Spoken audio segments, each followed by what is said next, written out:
And take off the edges of the quilt and square it up like you normally would. You want to take 4 pieces, so you need 2 for the front, 2 for the back. I lay it out gently. You don't want to stretch it. You don't want it too tight. It will try to shrink up a little bit in the wash anyway, so you just kind of loosely lay it across all 4 sides of your quilt, and you're going to cut. Each side gets 4 pieces, 2 for the top and 2 for the bottom. In my heart is where you are. I still think of you. I want you coming back. Call me when you want. Baby, can take it on my heart. I go through and zigzag the edge of my quilt. Of course, serger would be ideal for this, and I happen to have a serger. I just haven't learned how to use it yet. So I do a zigzag on this, nice and tight zigzag all the way around the edge of the quilt.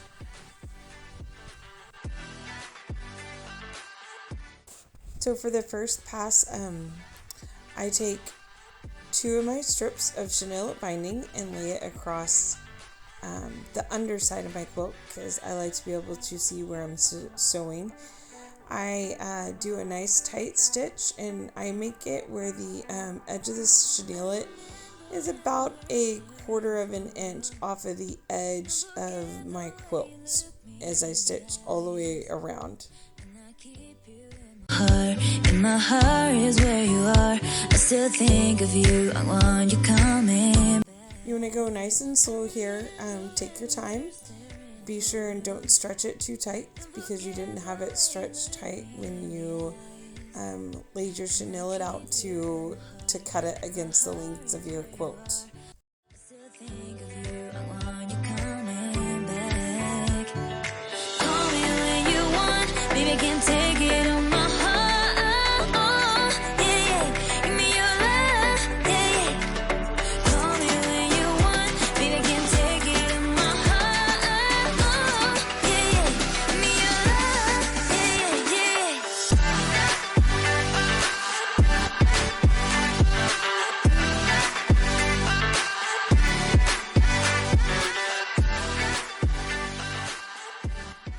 You can see how I have it sticking out just about 1/4 of an inch. I do this so that I can line the edge of my walking foot and keep it nice and consistent and guaranteed to be attached to the quilt.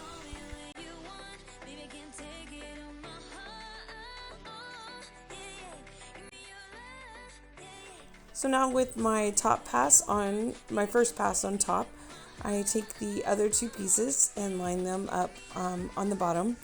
I do back tack at the beginning just to make sure, but doing it this way I can keep the outer edges lined up, in addition to relatively closely keeping my stitch line on top of each other when I am attaching the second 2 pieces of chenille and making my second pass around the quilt.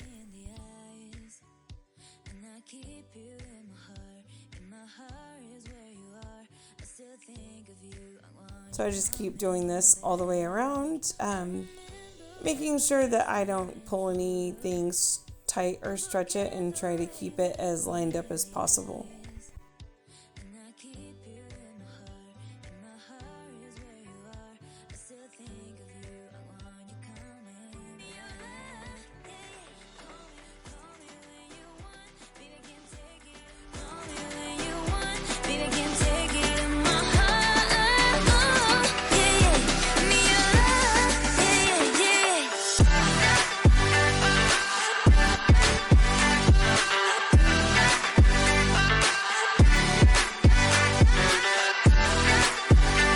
So you can see here that I got a little off, but it's okay.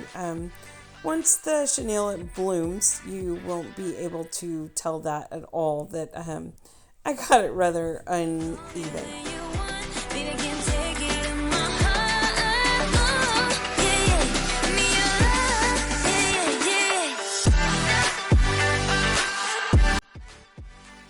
When you pull it out, you might have some bits and pieces that didn't quite finish blooming, And that's completely normal.